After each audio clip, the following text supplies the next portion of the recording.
welcome to episode 5 of Ping, a Firewalls.com podcast. A bi-weekly look at cybersecurity, including top products, the latest trends, news, expert tips, and interviews with top security industry company representatives. I'm Kevin Baxter, and I'm joined by my Firewalls.com colleague, Andrew Harmon. Hello. Hey, Andrew. As we dive into a different featured topic each episode.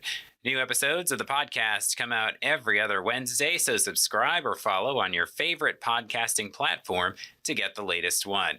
And feel free to leave a comment or email us at podcast@firewalls.com with feedback or questions.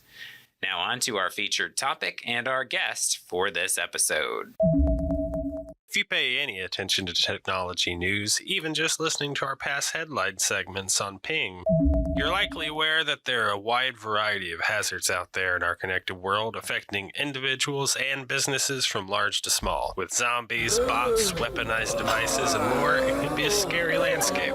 So for this episode, with Halloween right around the corner, we wanted to bring a selection of those spooky cyber threats to light, going over what they are and the damage they've already caused, because one of the best treatments for fear is exposure. We'll also talk about what top security companies are doing to monitor the landscape and head off these threats, and what you and your organization can do to fight back against the dark forces as the bad guys keep trying to creep past your defenses. To do that, we welcome our two guests, Daniel Kremers, a sales engineer with SonicWall, and Douglas Santos, a security strategist with FortiGuard Labs. Gentlemen, thank you very much for joining us today. My pleasure.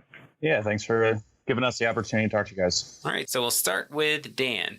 Can you tell us a little bit about threat monitoring with SonicWall? Yeah, absolutely. So this year, we've actually so far today seen about 4.8 billion malware attacks. And that's just in the first half of the year. You know, some of the top trends that we're seeing are attacks on non-standard ports, encrypted malware through HTTPS, IoT, machine learning, and ransomware. You know, a lot of the same things that we're seeing from the last 2 years, we're seeing again this year. But a lot of these threats are being attacked on processors, not just by opening exe files. Douglas, introduce a little bit about what you do with Fortinet and how you're handling threat monitoring. Awesome. Yeah. Right now, as I said, I'm a security strategist, and the main responsibility of my role as is today is to connect with the developers. So we have developers working on both the AV engine, the IPS engine, new technologies that are being embedded into our products, most likely machine learning technologies since 2017 when we started embedding those technologies into CMs, web application firewalls, and the antivirus engine. So my main responsibility is making sure that this technology is well documented and understood by our sales engineers, our partners, and the field engineering and marketing altogether, as well as clients. So the last few years have had plenty of named attacks like WannaCry and Petya that snared headlines around the world. Let's discuss some of the blockbuster threats of 2019. So this is a question for Dan. What are some of the top threats that businesses are dealing with this year? Yeah, to go along with those, we're seeing more of those side channel attacks continue to happen, whether that's because people haven't patched their systems or because they're just not up to date on technology and don't have technologies like we have, RTDMI, sandboxing, those types of things to be able to stop those threats. Other big threats that we're seeing is, you know, the continuation of attacks through encrypted channels. Some of the big ones this year that we're seeing are Cerber and Kingsofts and some other ones that are attacks on non-standard ports. So honestly, we're continuing seeing some of the issues that we were seeing last year, but the big ones that we're seeing are Cerber from this year. Jumping off of some of what Dan was talking about, and you seeing some other particular threats that have caught your eye this year? Well, one that actually caught my eye, and that's not because of anything that he was doing differently, but the way he was targeting specific government institutions, most likely municipalities. It's the Robinhood ransomware, right? It's very targeted. It was initially developed in a different language. A Go language was the first malware that has been developed in this new language. And it was very targeted. We've seen it gaining access into networks, doing initial reconnaissance to understand if that was a corporation or an institution that had cash to pay for its ransom. And if it was so, it would deploy the ransom and bring to a halt a whole city, basically. So stoplight systems, transportation, sanitation, water. So that's one thing that actually spooks me out is when the specific attack gets to mess with the lives of a lot of people. And that happened last year as well with Petya breaking havoc and bringing to a halt 1/3 of the logistic transportation of the world. So that's something that really spooks me when we have something from the cyber domain messing up with the real life and real people, right? So this is something that really, really scares me. Yeah, we've seen that with, as you mentioned, a lot of municipalities this year have dealt with some ransomware, and some hospitals as well have had some closures recently because of that. Yeah, and to overlap with that, it's not just targeting the hospitals, it's targeting the equipment in the hospitals. Recently, they've had a recall on diabetic insulin pumps that were using Bluetooth to communicate because they didn't actually have the technology in them to be able to be secure. So what was happening was people were hacking the Bluetooth signal and actually dropping connections from the sensors on the diabetics to their insulin pumps, which caused some issues with the blood sugars that they were having. So this is a real thing. It's not just, targeting large companies. This is everyday people that are getting hit by these kind of things. As well. Were there any particular threats in 2019 that really took analysts by surprise?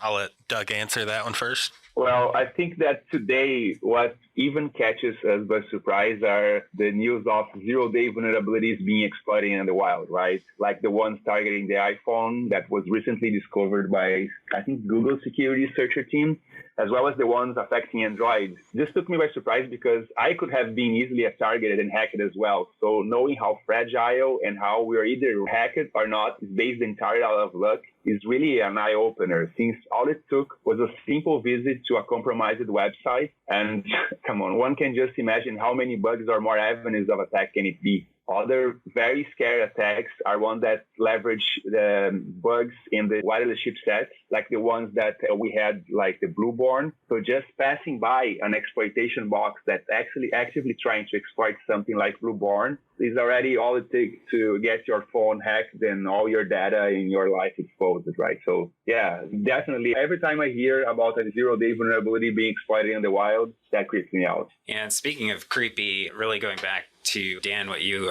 brought up regarding the insulin pumps, that's just one of many Internet of Things devices that have definitely become almost a ground zero for malware exploitation. Yeah, IoT in general is just a subject that keeps growing and growing. If we think about the number of devices that are connected to the internet in anybody's house, back in 2008 or so, I think they said that the average household had around 5 internet devices that were connected to it. And now we're seeing, some houses have upwards of 50 or 60 devices connected to the internet. And just all those companies are thinking about getting product out and having it work. They're not necessarily thinking about having security. So things like botnets are really, if you think about these companies that they're not worried about security. They're worried about how it's working. And if somebody's getting inside of a network and utilizes all the devices that are connected in a city or a state, and just think about all those devices going and trying to take down networks or put little bugs in areas to be able to find information. So, by 2025, they're saying that there's going to be almost 80 billion devices connected to the internet. And how many of those aren't going to be patched? How many of those aren't going to have security on them? Focusing on that and trying to protect yourself is, a really important thing right now. A lot of the average individuals out there don't even really think about those as being a security risk, too. Absolutely. Yeah. So how is stuff like the Internet of Things, how is that affecting the way botnets are grown and utilized for this nefarious purposes?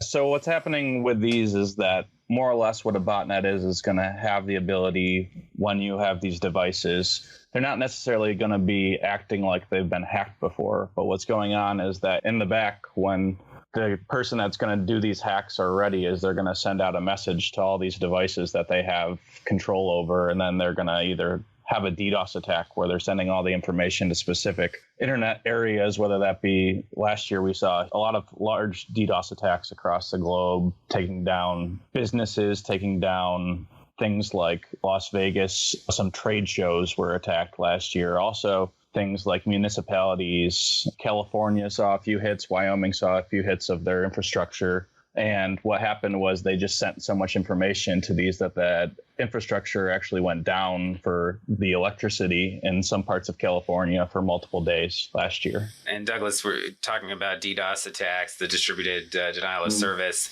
and the zombie machines that kind of make these up. How can businesses and individuals prepare themselves with this possible attack? There are a few solutions on the market today, thinking about protecting a website from a DDoS attack or something like that. There are a few solutions in the market that actually uses machine learning to separate specific botnet attacks behaviors from normal traffic. And that can be gleaned by examining specific HTTP parameters and by understanding what a normal behavior is and what a bot behavior is. They can automatically block those botnet requests, and making sure that you have, as a protection for your site, very good anti-DDoS products. We have a couple of them that are sold as appliances, or even internet service providers. They offer what is known as clean pipes, where they use common anti-DDoS solutions to divert traffic before it reaches your website, and thus a few validations on that traffic, such as TCP cookies, number of connections per host, number of requests per host. So all of these technologies can help defend the website against any DDoS attack. Of course, right? Depending on the size of the DDoS attack, if you're talking about 8 billion devices, if those 8 billion devices are part of a gigantic botnet that got a hold of all of them and they're all attacking one internet service provider, I'm sure 8 billion devices can take a whole internet service provider down. I mean, it's just a gigantic amount of traffic. It's even difficult to imagine how much throughput could that botnet generate. And are you seeing, because of the increasing prevalence of just, the general number of devices that people have connected, are DDoS attacks worse now than they used to be? I'm not actually tracking a lot of DDoS attacks, but I think it's going to get worse. If you look at the security of those IoT devices, they're just like laughable, right? Fortinet a few weeks ago actually discovered a new zero-day on Z-Link routers, was just a simple command injection, one of the most common vulnerabilities that plague those devices. And Z-Link simply said it was not going to patch because it was EOL'd, but there's still hundreds of thousands of these devices out there. And the only company that actually has some power to change it is not actually doing anything and is not being responsible for that. It's kind of like a shady thing. It's strange. But in my opinion, at the end of the day, the companies that are pushing those devices out there should be held accountable for the issues that they may bring to the digital economy. If they're not, they'll just continue to do so. Yeah, and we're finding that a lot of these consumer electronic devices, they sort of put cybersecurity last on their priorities list. They want to find parts that are easy and cheap to make, and they want to find the most user-friendly ways to connect these devices, not necessarily the most secure. So, Dan, how can we as consumers, understanding that we're probably not going to get that security piece from the manufacturers of these devices, how can we protect ourselves in our own homes? Yeah, as a home user, you got to think that all this information is extremely daunting, especially when you hear about large corporations with budget and security teams that are still being hacked. That being said, that if you were to put a firewall at your home, or if you were to put secure Wi-Fi for your children with things like content filtering so they can't go to specific websites, these things are becoming more and more seen in homes. SonicWall is selling many devices to home users. And whether that be, firewall, as I was saying, endpoint protection that you have on your laptops, or secure Wi-Fi. We have Wi-Fi now where you don't even need to have a firewall. You can do content filtering, intrusion prevention, sandboxing, all from just your wireless access point. So just realize, sometimes getting that $100 access point from some of our competitors like, Ubiquity or Ingenious or those guys, might not be the best solution for you protecting your home network. And you can look into options from some of these security vendors that focus on security, not just getting you information. So moving on to another threat, fileless malware is growing in prevalence, letting attackers take advantage of otherwise benign tools built into operating systems and using them to attack networks. So without an executable file to track, fileless malware is especially elusive for traditional antivirus, moving through the network kind of like a ghost, possessing system tools and disappearing. Douglas, what have you seen in terms of fileless malware, and is it growing in popularity now? Oh yeah, it's growing. It's just growing because it still works like a charm. And why it works? Because companies are not prepared for it, right? If you look at reports from the adoption of technologies among Canadian and US companies, not half of them have advanced threat protection solution. I'm just talking about a simple on-site sandbox that is integrated with their mail appliance or their firewall appliance, in a sense that if they sense anything on the network, they are able to automatically gather intelligence from that sample and send this intelligence to other devices like firewalls or switches to block those things.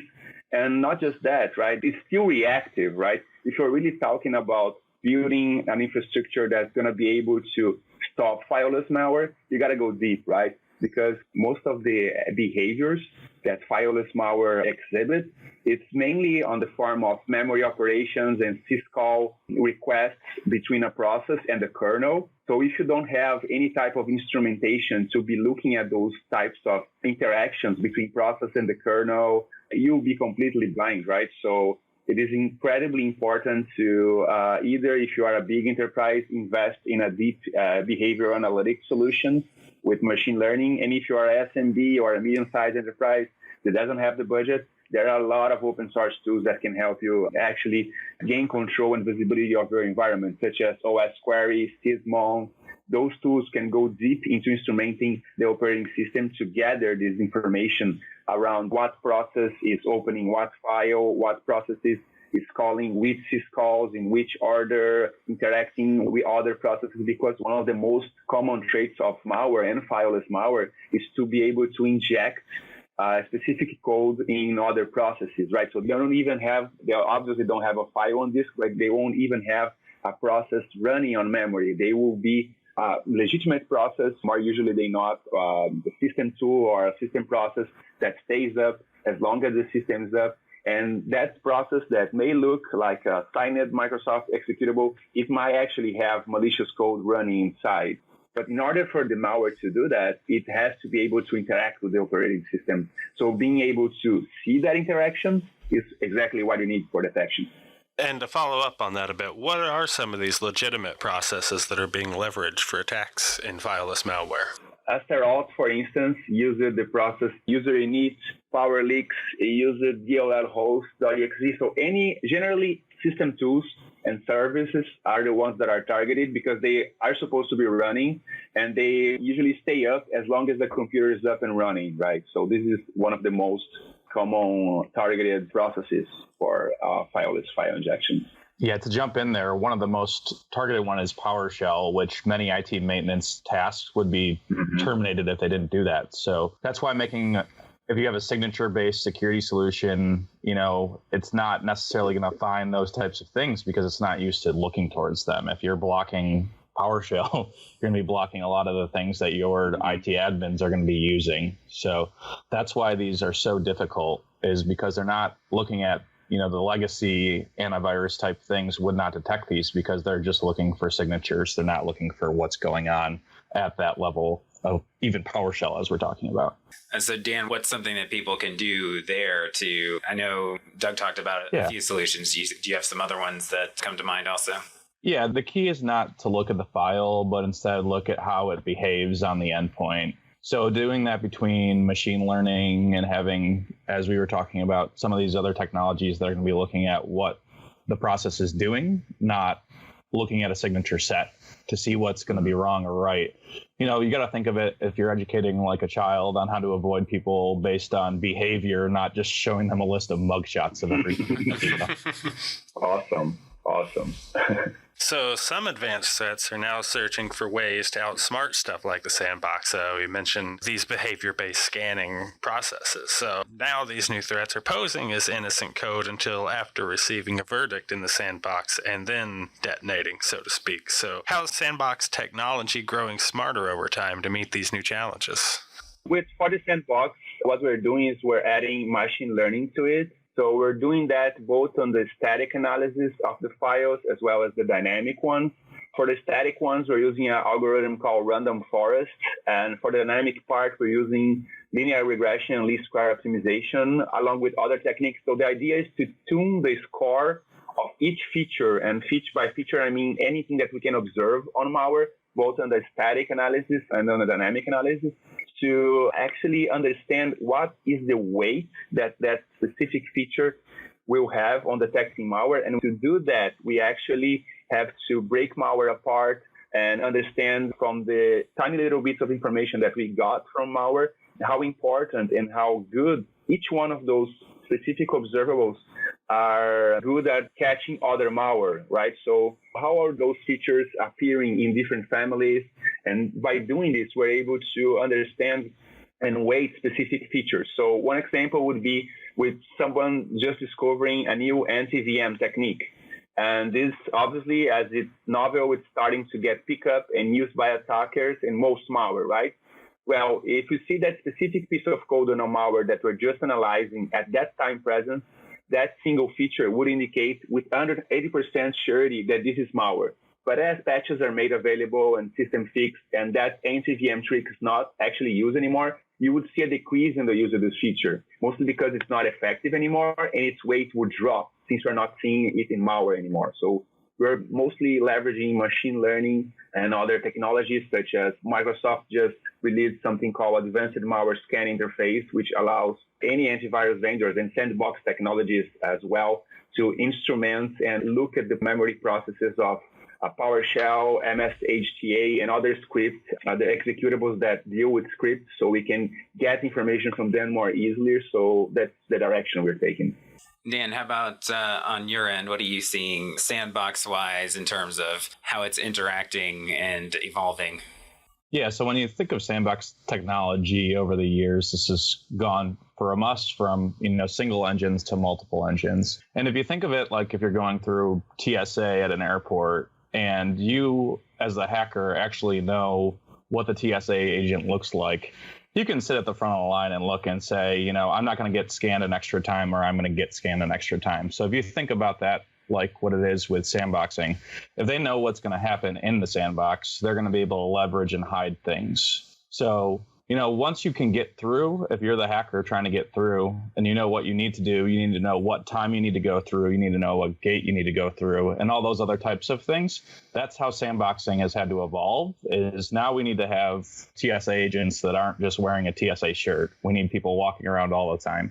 So the way that SonicWall is doing that is we're leveraging 60 AV programs, 3 sandboxes, and multiple reputation databases to be able to look at all these threats that we're seeing that haven't come through before and determine whether they're actually malicious or whether they should go through the network. So just make sure that you're checking everything that's coming through your network. Some of the problems is that people don't do block until verdict. So if they see a file that's too large or a type of file that they're not used to scanning, they're just going to let it through. But honestly, you should be scanning everything, whether that's HTTP or HTTPS, to make sure that you're putting it through the sandboxing technology and letting it do its job.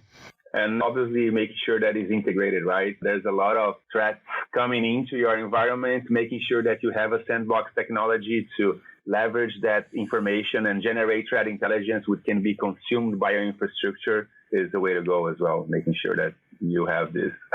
It's all about a layered approach to security, right? Of course. Yeah, absolutely. Whether that be from the endpoint, internal in the network, when you're traveling through VPN, wireless, everything honestly needs to be protected. So using a layered approach is really going to scare some of the hackers from targeting you.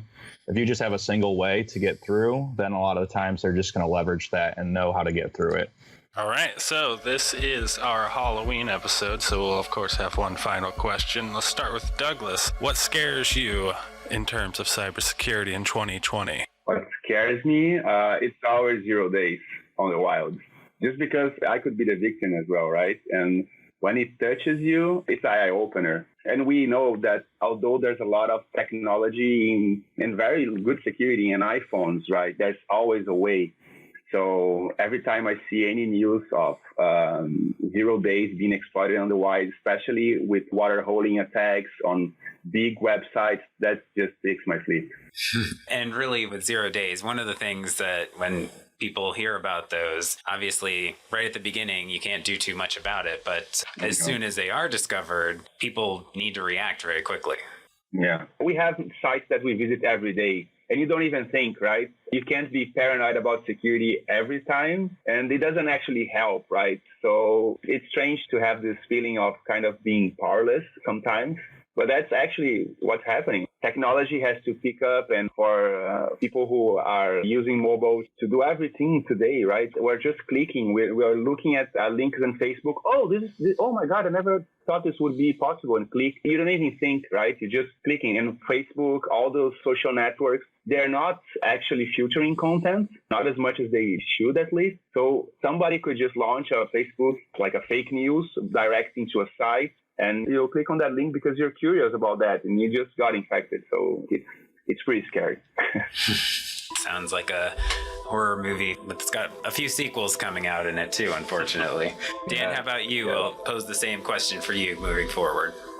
Yeah, kind of going along, honestly, the thing that scares me is user error, because at the end of the day, you can have everything set up correctly as an IT administrator, but the way that hackers are getting through, and still to this day, the most seen malware that we're having coming through is through phishing attacks. It's just training your employees, knowing what you should and shouldn't do. Obviously, it's hard to not be super paranoid all the time, because as everybody has talked about on this, is just, you can click anything and you can be compromised. So, the thing that scares me the most is, what we're calling malware cocktails these days. And the thing is that you don't even need to be the best hacker in the world to just put a slight change on one of these malwares that are coming out, and you have a brand new, never before seen malware. Think of that as if you have a spirit that you like, just by switching the brand of the spirit or the brand of the mixer that you're having, you're totally creating a brand new drink. So if you think of that as malware, these people can switch one tiny thing and it's a completely new, never seen malware before. So if you don't have this advanced technology, we're not going to have a signature to be able to break that. So that's what scares me, is just the amount of new hacks that are coming out. And you only really need to do slight things to have something completely new.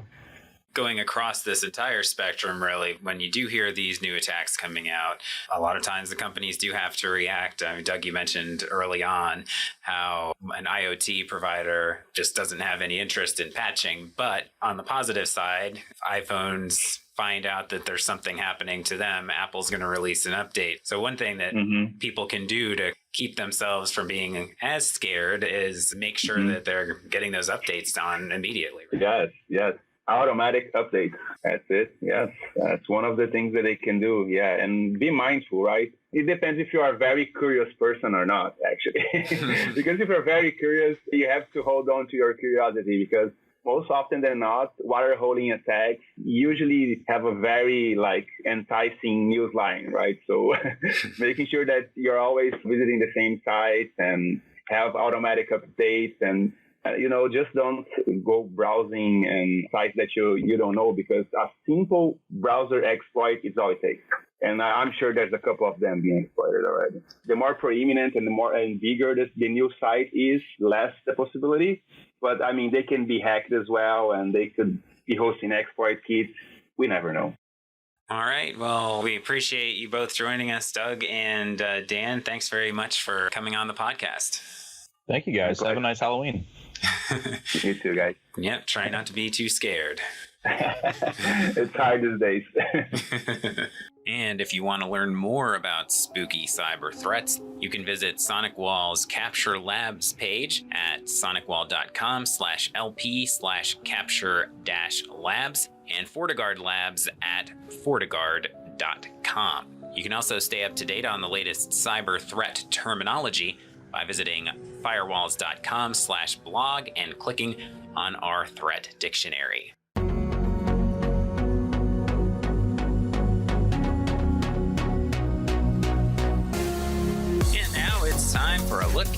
headlines. In this regular segment, we discuss a few top news stories in the network security world and what they may mean to you. Now, headline number 1. Cyberattacks now cost small companies $200,000 on average, putting many out of business. Some data released by Accenture on cybercrime is a bit alarming, particularly in terms of small business impacts. And there were 3 key numbers in this report, though there are a lot of other numbers too. The 3 keys that popped out at me: 43, as in 43% of cyber attacks are aimed at small business, according to Accenture. 200,000, as in that average cost of a breach to a small business, according to Hiscox Insurance. And 14, as in the percentage of small businesses that are prepared to defend themselves. Just 14. Yeah, that's a pretty big gap between the 43% that are being attacked and the 14% that think they could be. So obviously you've got a lot of small businesses out there that have denial about the threat that's facing them. Yeah, and number included in this article is a number that I think we've mentioned already on this podcast, and you see in a lot of places. Almost 2/3 of small businesses that are attacked, are victims of attacks rather, go out of business within 6 months. Yeah, I did a little research on the side myself and found a study by JP Morgan Chase Institute on small business economics. In America, the vast majority of employer firms have fewer than 20 employees, so that's 88% of firms have fewer than 20 and probably fall in this small business area that we're discussing. Of that, nearly 40% of them make under $100,000 a year in revenue, so $200,000 for one cyber attack is almost double your yearly profits there. Yeah, that would be a pretty good indicator of why these businesses do not make it at that point.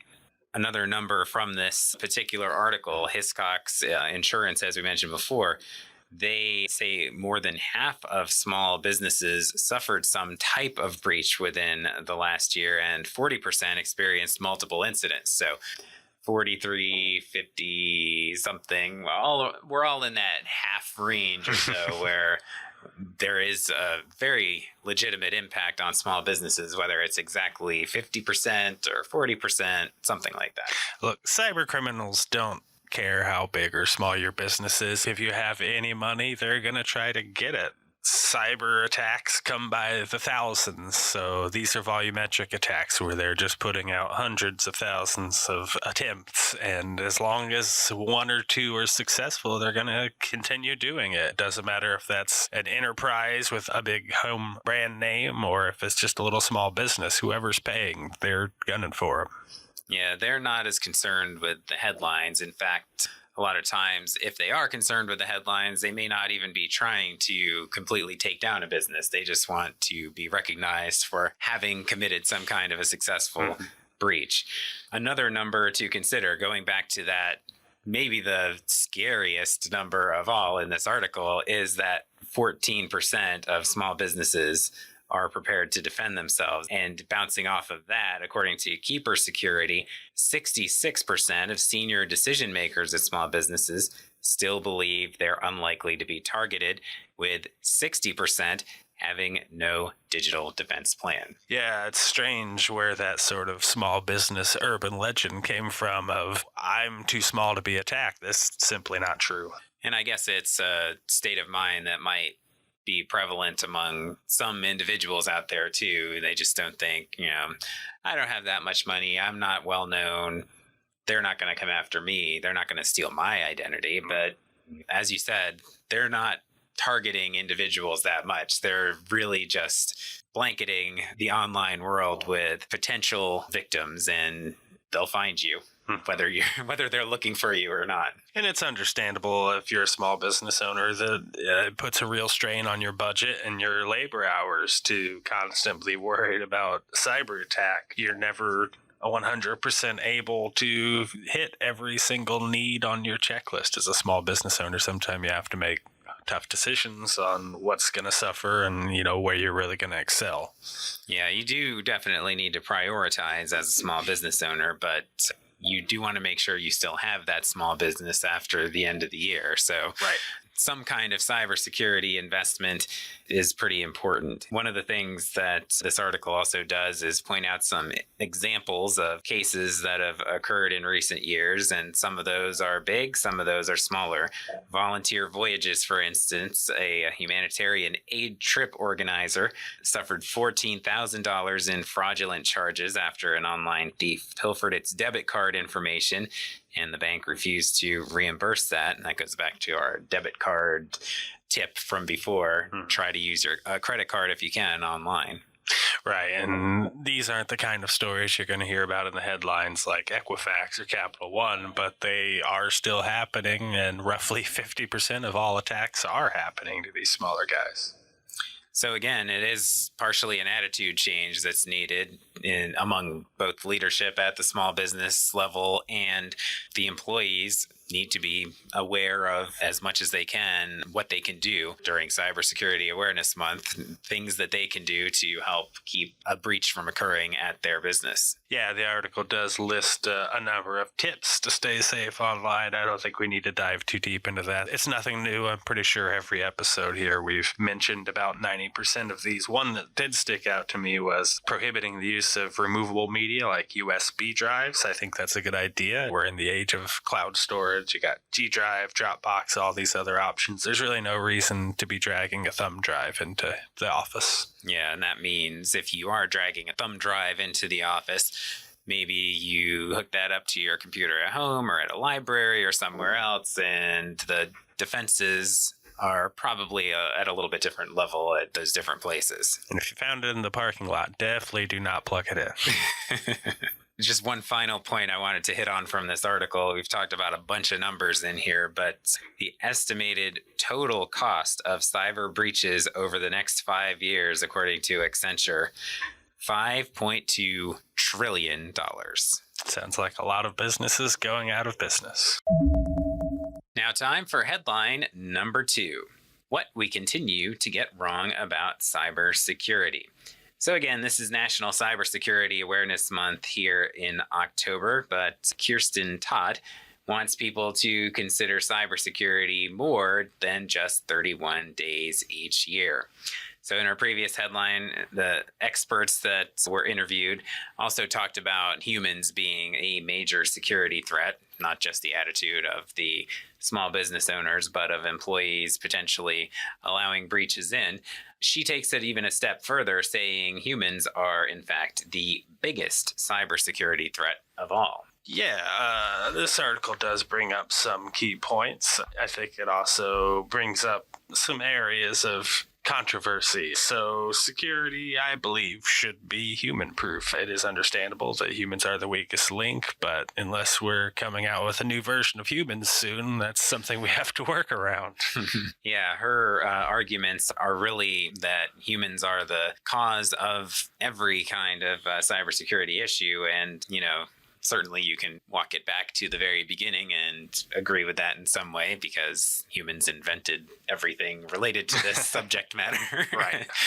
But once you're at the point where we are right now with businesses that potentially face dangers out there, and the dangers are coming from humans who are trying to get theirs, basically. One thing she pointed out was the misconfigured firewall, the infamous misconfigured firewall that left the opening for the Capital One breach earlier this year. And a misconfigured firewall is a human issue. Yeah, and I think the article does do a good job of sort of explaining that when we talk about human error being the weakest link in the security chain, it's not just some inept old woman clicking something in her email that she wasn't supposed to. A lot of the times it's going to be the network administrator who didn't change the default passwords or left open unused ports. Yeah, and as you said, you want your security to be human-proof, and really one way to do that is to have layer after layer so that if one human makes an error, then it doesn't ruin your entire security setup. You have backups to backups there, so you're mostly human-proof. You really have to have a confluence of bad humans to have a security breach. Yeah, so layered security, built-in redundancies, automated processes, all of these are going to help to sort of make this ever-present human element minimize. And speaking of that misconfigured firewall, I mean, that is a common issue. A lot of breaches are due to a misconfigured firewall. I think we had a number on that one too. A pretty high percentage, right? I believe it was 99%. Something like that, yeah. So one thing you do want to make sure of is you are properly configuring your firewall. That's not even just for security, it's for performance of your network and everything. So, we have an aid for that. If you're out there, got your firewall, don't know if it's configured properly or just got it and need to get it set up, our configuration quick start checklist gives you really everything from top to bottom that you need to think about while you're setting it up. Yeah, and we made that checklist in-house here using the same criteria that our own engineers follow when they're configuring a firewall on behalf of our customers here. So it's very in-depth. It gives a lot of room for documentation and is a very helpful document to have with you if you're looking to configure on your own. It's important to remember that, configuring a firewall is not a simple process. It can be simple, but if you make it too simple, then you're probably forgetting something that's important. Right. Don't trust the setup wizard. But going back to the article, she points out also cybersecurity training for general staff should be a priority. So if you do have somebody who's not so careful on their emails, that maybe there's some reinforcement there so that they become a little bit more careful. And really kind of another interesting piece that she highlights in this is that the response to the breach may actually be even more important than what you do to defend yourself. Right, and she brings up the example of natural disasters, where if a natural disaster devastates an area and they tend to rebuild back to the same specs that they were at before the disaster, well, they haven't really learned or improved anything. Yeah, so you want to build to predict the future impacts based on the impacts that you've already felt. Obviously, some small businesses may not get to that point, so they do need to be prepared to defend themselves as much as possible against all attacks. But being prepared for the aftermath of an attack may also keep you in business for that period afterwards. Correct. One quote that stuck out to me was, "It's clear that we always need to be in a state of high alert." That's probably correct, but it's a bit scary what it reflects about the times we're in these days. Yeah, there are plenty of reasons to be in a state of high alert all the time, but I think really in a case like cybersecurity, you need to be aware. You don't want to just stick your head in the sand, but making sure that you have a strong, sturdy setup and the right culture in place, maybe you won't need to worry so much. Yeah. You got to have cybersecurity training past just the onboarding phase, make it something that's recurring and required every few months, maybe once a quarter, or else it just sort of gets lost in the day-to-day routines of work. Now time for headline number 3. Most Americans fail a cybersecurity quiz. So more than usual, even, I think all 3 of the stories that we're talking about today directly relate to each other. We're really going after those humans. They all do really hit on that human element of cybersecurity. So in this case, the Pew Research Center conducted a cybersecurity study by giving more than 4,000 respondents a quiz. They were asked 10 questions about cybersecurity, and spoiler alert, only 2 of the 10 questions really got a passing grade even out of those 4,000 people. So since last episode you gave me a pop quiz, I thought I would return the favor with some questions of my own this time, Andrew. This really is a scary episode. So 2 out of the 10 questions are a little bit too visual in nature, not making for great pod. So we'll skip those, but we'll go for the other 8 if you're ready. I am ready. Oh, sounding confident. And keep in mind, this is multiple choice. And if you're just not sure, then feel free to say not sure. So question number 1. If a website uses cookies, it means that the site A can see the content of all the files on the device you're using, B is not a risk to infect your device with a computer virus. C will automatically prompt you to update your web browser software if it's out of date. Or D can track your visits and activity on the site. I'm going to go with D, Alex. D is correct. 1 for 1. Good start. Let's move right on to number 2. Which of the following is the largest source of revenue for most major social media platforms? A, exclusive licensing deals with internet service providers and cell phone manufacturers. B, allowing companies to purchase advertisements on their platforms. C, hosting conferences for social media influencers. Or D, providing consulting services to corporate clients. I'm going to go with B, selling ads. That is correct. Those social media influencers don't always spend that much money on the actual social media platforms. Number 3, when a website has a privacy policy, it means that the site A has created a contract between itself and its users about how it'll use their data. B will not share its users' personal information with third parties. C adheres to federal guidelines about deceptive advertising practices. Or D does not retain any personally identifying information about its users. Let's go with the first one.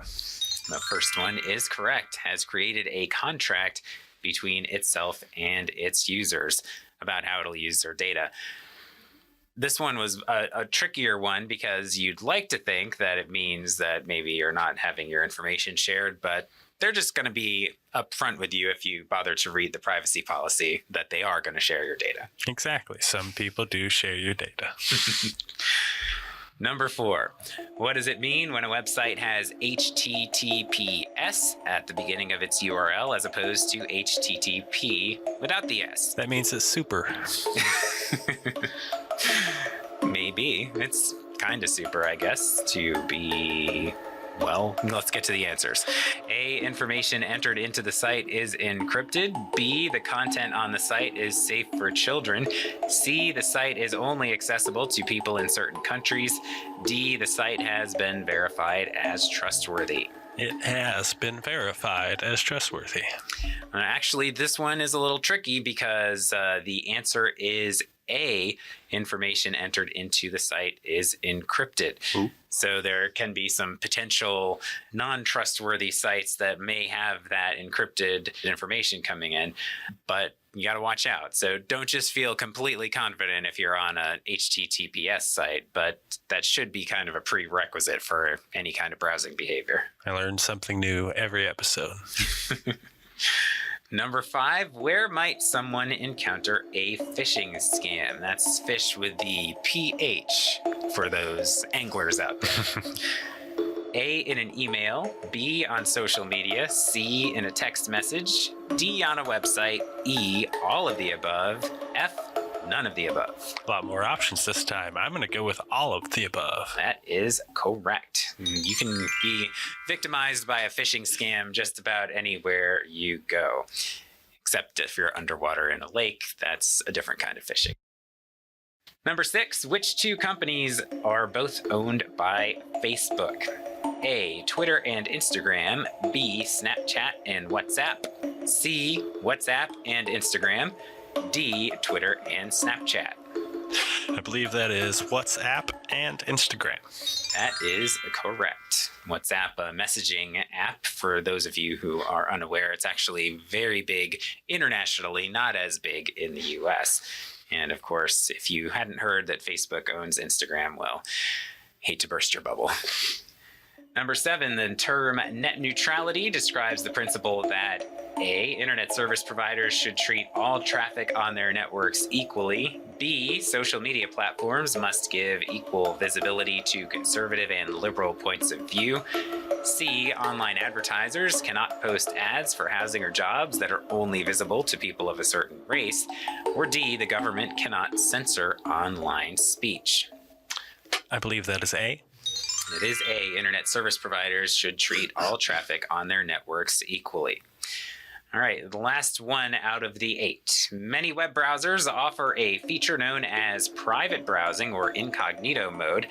If someone opens a web page on their computer at work using incognito mode, which of the following groups will not be able to see their online activities? A, the group that runs their company's internal computer network. B, their company's internet service provider. C, a coworker who uses the same computer. Or D, the websites they visit while in private browsing mode. I'm going to go with C, even though I never use incognito mode.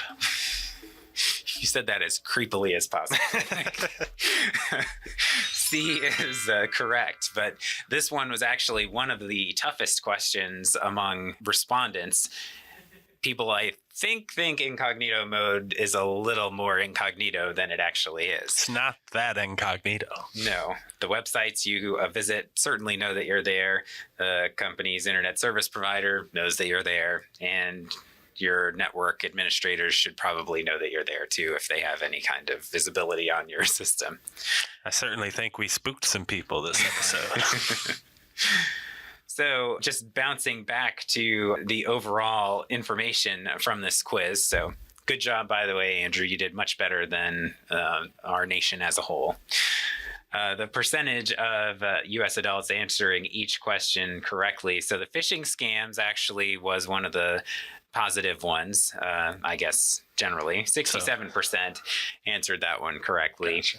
63% knew what cookies were, and those are the only two that were more than 60%. So, what were the least answerable questions? Well, the least answerable, one of them is a visual question. A lot of people did not know who Jack Dorsey was, or at least could not pick him out of a lineup. The Twitter founder. Private browsing mode only prevents someone using the same computer from seeing one's online activities. That was answered only 24% of the time correctly. And though that one was actually heavily on the not sure side as well. The one that people thought they were getting right the most and were in fact getting wrong was two-factor authentication, which is the other question that I didn't ask because it was actually some images. But two-factor authentication was something that people were definitely unsure of. So based on the other questions that we did ask, HTTPS was a challenge for people as well. Really, none of them were particularly well answered among respondents. So this all kind of ties back together to what we've been talking about throughout these headlines and in past episodes as well, the human element. You need cybersecurity training and awareness, and it doesn't look like a lot of these people have that. About 60% of them do not have that. So good way to put a little pin in that. And again, hopefully people who are listening and people who have seen this story took a little initiative on their own to get a little bit better educated, but you can't trust that your employees have done that. So make sure that you help them out too. If you're on episode 5 of the Ping podcast, though, you are a security genius. At Firewalls.com, we're fortunate to have a team of certified network engineers who offer a variety of services for top security brands like firewall configurations, endpoint deployment, and expert support, to name a few. In our Engineers Minute, one of our experts takes a moment each episode to provide a tip or answer a question. That's where you come in. Leave a question in the comments or email us at podcast@firewalls.com, and you just may get your question answered in a future episode. On this week's edition, our engineer Alan talks about a few simple things network administrators can do to stop breaches. Some easy steps that network admins should take to prevent breaches always comes back to controlling access to the network. Some easy methods that we can utilize are having a list of devices that we've deemed safe and work-related, or some form of a NAC tool that can map the network and provide us with a list of the devices connected. Our device list should identify all network-connected devices with an associated MAC address and device name or some form of an asset tag. Keep devices not owned by the company that we cannot deem as trusted devices off of the corporate network. Utilize some form of a guest employee network for non-business related devices. We also need to be sure that our access control solution is going to prevent rogue wireless devices from being connected. And another great tool, probably not used enough, which would be included as part of a good endpoint solution, is peripheral control, which should be used to keep endpoints and the network segment safe and free from backdoor attacks. These would be devices that employees may bring into the network and just connect to their computer. Once we have a clear understanding of the devices that are connected to the network and have implemented our appropriate access controls, such as IP-MAC pair filtering and disabling unused switch ports, we need to establish a baseline, understand the type of applications and traffic that is traversing the network, review your reporting, which is going to simplify identifying anomalies and areas of concern. These are just a few key, simple steps that network admins can take to prevent and identify a potential breach. To learn more about what our network engineers can do for your business, give us a call at 866-403-5305 or go to Firewalls.com/services. And thanks very much for joining us on this episode of Ping, a Firewalls.com podcast. Subscribe or follow now to ensure you get the latest episodes as soon as they're available. And please do rate and review us wherever you listen to the podcast. Visit Firewalls.com for all your network security needs and give us a follow on Facebook, Twitter, and LinkedIn. I'm Kevin Baxter for Andrew Harmon. We'll be back soon with another episode, but in the meantime, we remind you to Get secure and stay secure.